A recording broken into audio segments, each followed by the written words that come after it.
Hey yo, what's good? This is vlog number 7 of my life, and if you want to call it a life of a college kid. So it is currently October 16th. It's almost 4 o'clock on a Thursday. And yeah, it's almost Friday, which everybody knows is it's almost the weekend, which is exciting, I'm sure, to a lot of people. And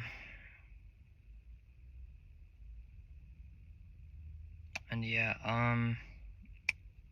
obviously, people who don't know, if you're in college or school or whatever you're in, gotta study for your test. Teacher goes, oh, you have a test coming up this day, and this and that, and your homework and everything else. But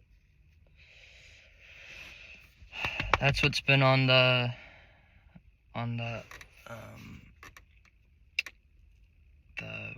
academic side of life, if you will. Now on the business slash personal knowledge or interest has been watching David Ellison. If many of you don't know, David Ellison is the founder and CEO of a company called Skydance, which has done pretty much any movie you can think of that has come out within the last, I'd say, 15 to 20 years. He's done the Mission Impossible movies. He's done the new Top Gun Maverick movie. He's very good at getting his hands or feet, whatever you want to call it, in the industry that pays well, and that is what Skydance has done. And he's also just talked about how getting into the streaming service as well, because that's where obviously people nowadays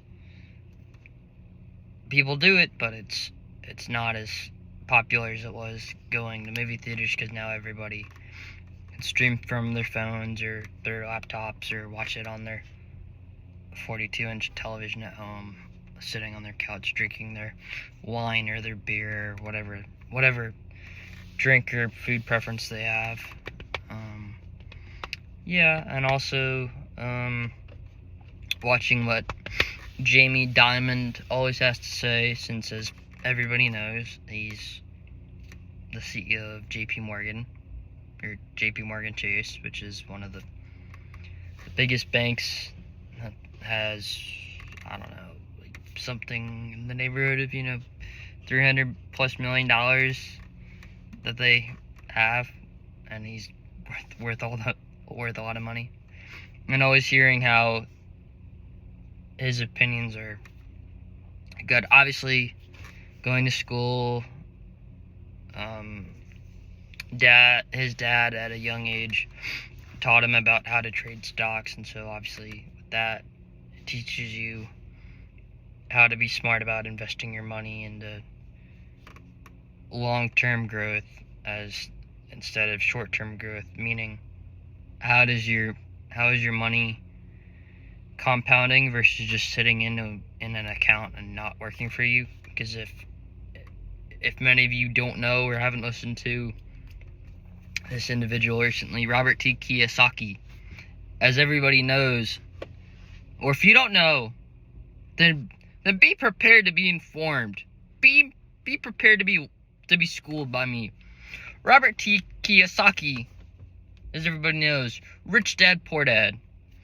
And he recently was on the Iced Coffee Hour, and he was talking about how the value of the U.S. currency dollar it's dropped, and how he bought his house with gold instead of cash, because physical cash now, it's not worth anything. And also just talking about how one of the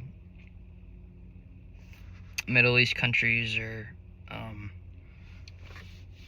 one of the countries that he's been to before, how he essentially saw how their economy and the value for the dollar completely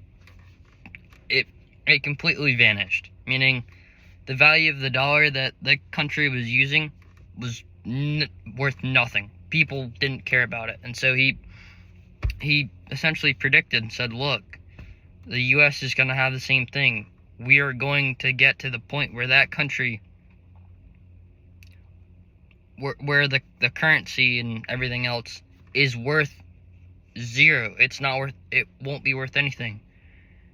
And he was advising, get gold, get physical things that you can trade, kind of going back to the Silk Road with, what do you have?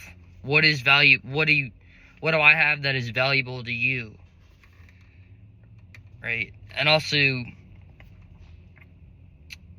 he's very well known for saying, use debt, but use it in the right way, along with also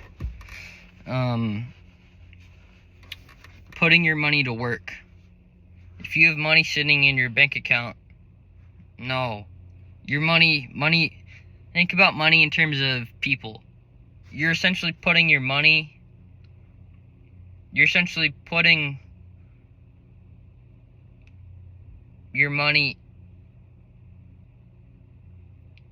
putting your money to work, like people, right? Your money is working for you. So when my head's on my pillow, my money is generating. It's working for me. It's multiplying. It's creating itself. It's essentially making more money. And so what he said was, make sure that what you do allows your money to work, and then not sit in an account and just dwindle and be the one person that goes, look at me, I have money in my account. Oh, gee whiz. Put your money into real estate and everything else. And as I'm sure people are going to go, well, duh, I know who Ben Mala is. Ben Mala has said, put your money into real estate. You know, tenant buildings, whatever. And you can look at it and say, well, I don't want to do it. What's going to help you? Having a tenant and having a steady source of cash flow coming in each month, or just having money sitting in your account and buying products you don't really need or aren't going to use, but. And then, of course, obviously watching Jensen Huang from NVIDIA with when he did his speaking event, where he had the robot that NVIDIA created a few years ago come out and introduce itself a little bit and take photos of both the left, the right, and the center of the stage, and essentially start that as the talking point. And which I thought was fascinating, because as everybody knows, NVIDIA is in the business for making microchips and helping to power computers and technology, data servers, you name it. That's what they're in the business to do. And I don't mean to change topics, but screw it. Obviously, as everybody knows, it was either the half of last year, whatever. They reported, they were like, well, China might go invade Taiwan, and and then they interviewed Taiwan and essentially asked the Taiwanese people and said, are you scared of China going and invading Taiwan? And they were kind of going, not really. Why are we going to be scared? And to the normal person, you could kind of look at that and say, why aren't you going to be scared? You have a communist country that is China coming into your country and saying, look, we're taking you over because of TSMC, who's producing all the microchips for all the countries. Point being is that they're not scared. You know, they I'm sure they're fully aware that China is going to invade, and I don't know if it's going to happen or if it's just things that have happened. But if you also look at the war with Ukraine and Russia, it's the exact same thing, but not for microchips, but on the same principle, if you will. Ukraine is an independent country, but Russia says, hold on, we want to reunify you. And you may be asking yourself, well, why is that? And part of it has to do with, if you look back in time, it has to do with Stalin, who is, as a lot of people know, Stalin had the Great Siege in Russia during the 20s up until the 50s and everything else, and sent a lot of his predecessors that he wasn't really in favor of to Siberia and the Gulag and everything else. Essentially, if you look at it, Putin is trying to essentially reunify Russia and essentially sweep up Ukraine and say, look, now we're reunifying Russia back to the way it was during the time of the USSR. But as everybody knows, there's pushback, and Ukraine's saying, no, we're independent. We've been independent since the 50s, and now you want to come in and storm us, bring your tanks, bring your jets in, and say, screw it, sorry, no, you're part of our country. That's not going to work. And so there's always been this pushback, and that kind of plays into what could happen with China and Taiwan. But you know, we'll find out and see. Obviously,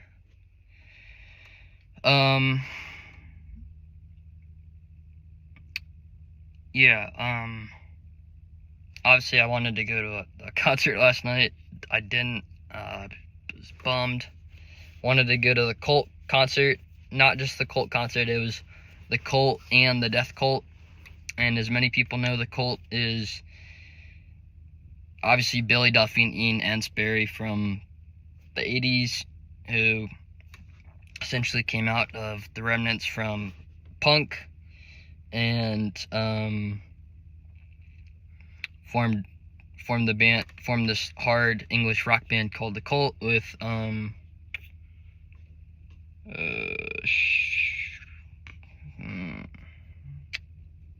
Jamie Stewart is their drummer, and Nigel Preston is the bass player. No, excuse me. Nigel was the drummer, and Jamie was the bass player. And obviously, as everybody knows, they've worked with Rick Rubin, Bob Rock, the works, right? And I was the last time they came to DC, I was at a summer camp, and I was like, well, excuse my language, shit, I really wanted to go and see this band, and of course I didn't. And yesterday I was like, damn. And I don't know, I was just bummed. I was like, here's this band that I wanted to see since I was 14. They come to my city and I want to see them. And then I talk with my dad. My dad goes, you know, that's all promo, right? And I'm like, yes, but I'm like, which would you rather have? The freaking physical CD or the actual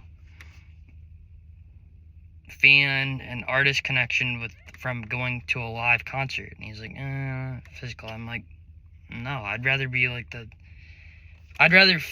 the vibe and the energy that the guitarist is giving off of his Marshall amps and his Les Paul or his Gretsch White, and the vibe that the energy and the vibe that the lead singer is giving. You don't really get that from a record. Yeah, you do a little bit, but not really. When you don't get it if unless you actually go there and see the band in person and actually feel, whether it's a whole theater or whatever it is, feel the energy and feel everybody around you, having a good time and enjoying the music that has been produced. But yeah, so that was a bummer, but yeah. And then of course, anyways, I've always had this